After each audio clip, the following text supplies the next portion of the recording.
Welcome back to Open Line tonight. I'm here with John Navin of John Navin and Associates. We're talking about financial goals for 2016. How you doing on those? Did you even set them? I hope you set them after we do all this talking about goal planning. Yeah. If you've been watching the show, I hope you do set some goals. And if you're having some trouble or if you're having a great success, we still have time to hear from you tonight. Give us a call, 615-737-PLUS. In the meantime, we mentioned the classes you have coming up at the Mount Juliet Community Center to talk about financial planning 101, retirement.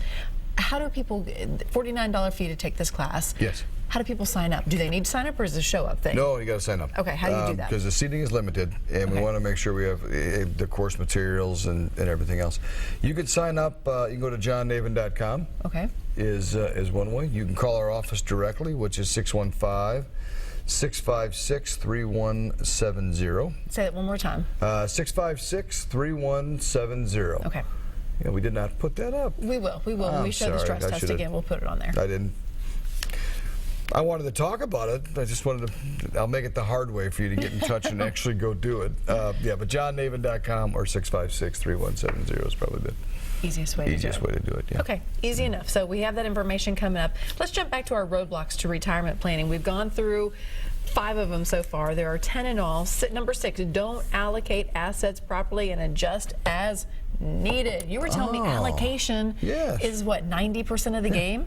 We were just talking about that at the break. Yeah, 91% of your return is really based upon your allocation, not on the actual mutual fund itself or what you're picking. Never would have guessed that. Most had.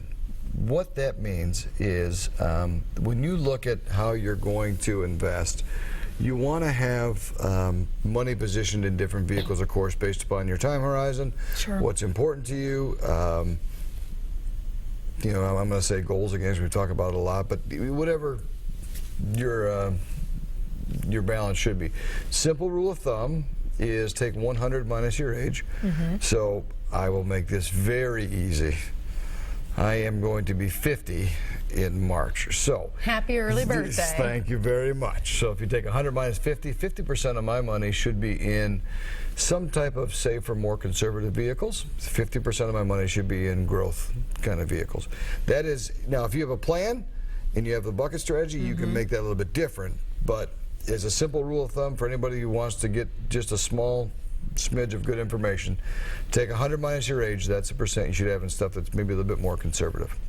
Allocation. So if we were going to take on this growth model, or if I was going to say 50% of my money is going to be growth oriented, I'm going to want a blend between small company stocks, mid company stocks, large company stocks, and international stocks.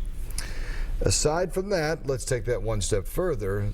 There are, in essence, 3 different ways to invest or to allocate inside of there. There's small company growth stocks, and there's small company value stocks, and there's small company blended stocks. See? Why do they make it so difficult? I don't know. I mean, come on. It keeps me in business. Well, so I guess so. So you're, it's not such a bad thing to you. All right, but let me see if I can make it a little bit easier. Value means you're looking at a company that may be on sale, or the fund manager is, whoever's buying. Growth means we're looking at a company that may take off. So when we're watching TV at night and we see the commercial for some pharmaceutical drug, that probably is a small company that they're hoping will take off. That's a growth company. Value companies might be companies that are on sale. Walmart might be, Walmart's still growing, but really they're probably a good value. Yeah. So you can buy those companies, small, medium, and large. So really, for that 50%, I would suggest to put 20% in, and this is just a simple rule of thumb. I would want to look closer at someone's portfolio before I threw out specific information, but allocate it 20% each into 5 different small cap, mid cap, large cap, international, and then put some value and some growth in there. Now, asset allocation. So that's the simplest asset allocation. We're spreading this money out. Rebalancing is what drives this return. So allocating it properly and then rebalancing it once every 6 months or once every year. What that means, and you can do it automatically through your 401k if that's where you're doing it. If you have an advisor, make sure they're rebalancing the portfolio. Because what's going to happen is these small company funds are going to perform differently than the large company funds. The large company funds may be going like this, the small company funds may be going like this. Both stock, both working, but different times, different things in the market affect, like we talked about when we opened. One's going to zig, the other one's zagging. Yeah. What you want to do is every 6 months or every year, sell off the ones that are doing well to buy the ones that aren't doing well. So you want to go a little bit contrarian to what everybody else is saying, but that's how you're going to get success in the long run. And that's called rebalancing and asset allocation. Okay, good enough. Let's see, number 7, don't plan for the unexpected. That is a roadblock to retirement. Yes, it is. How much money should you put in that emergency fund? I would suggest anywhere between 3 to 6 months is what typically we see. But I would also say if you don't have that yet, still do your 401k. Okay. For example, we should have these. That's just one example of a great example of an unexpected emergency. Get out of debt. If you're in debt, do that first.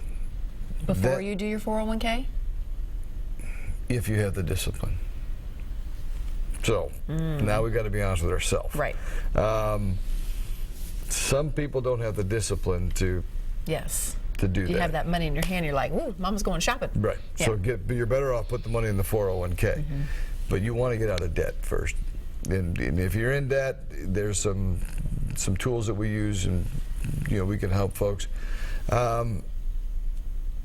Get out of debt because you're paying 14% on your credit cards. Yeah. So you don't want to do that. You're not making that in the stock market right now. You do want an emergency fund for sure, and you can get this emergency fund. But do set aside some money for the unexpected, because it's going to happen. You're going to hit the bumper, on the bowling alley one of these times. It just happens. There used to be an old saying that I used to have a coach from Ireland, and his mother used to say, and I don't have a good Irish accent, but it's much better when he says it. But he says, when you're on top of that mountain looking down, make sure you throw some dirt in the valley, because when you fall, it'll soften your blow a little bit. Oh, yeah. I like that. Imagine that with a good Irish accent. The mother's saying, throw some dirt in the valley, because we're going to go like this. Yeah. So, yeah. That's life. That'll smooth out your bumps a little bit. And a lot of things are going to happen unexpectedly.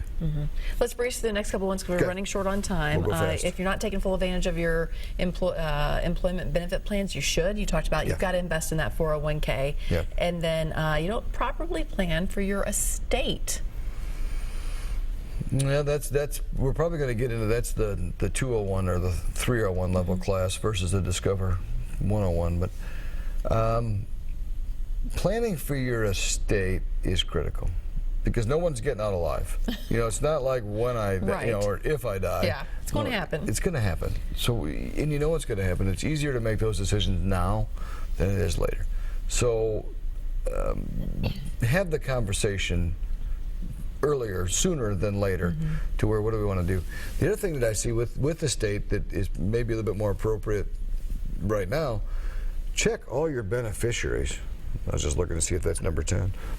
Check all your beneficiaries, especially on the one we just talked about before with the employer benefit plans. People come in, I'll sit down and say, let's talk about your beneficiaries. No, I'm good with that. Let's take a look at them. Yeah. And every so often there's an ex-wife on the beneficiary statement. Ooh, talk about a hot mess. That'd be a hot mess. Yes. Yeah. You don't want to do that. No. Good no, tip there. bad. And final here, you have to create that financial plan. Yeah. Don't get stuck not doing that. And that's what the 10 points all lead to. Yeah. Got to have a plan. Then we can modify the plan, we can change the plan, we can make adjustments to the plan, but if you don't have a plan, then where are you going? Yep. We don't plan to fail, we just fail to plan. So you gotta have a plan with steps that take us along the way. All right, hopefully if you follow these 10 steps and avoid those roadblocks, you can live easy in retirement. You will. Do what you desire. Yes, you'll have choices. I like that. I think everybody likes having choices. Yeah, choices are good. Okay, we're going to take a quick break. When we come back, we will wrap things up with John Navin. Stay right where you are.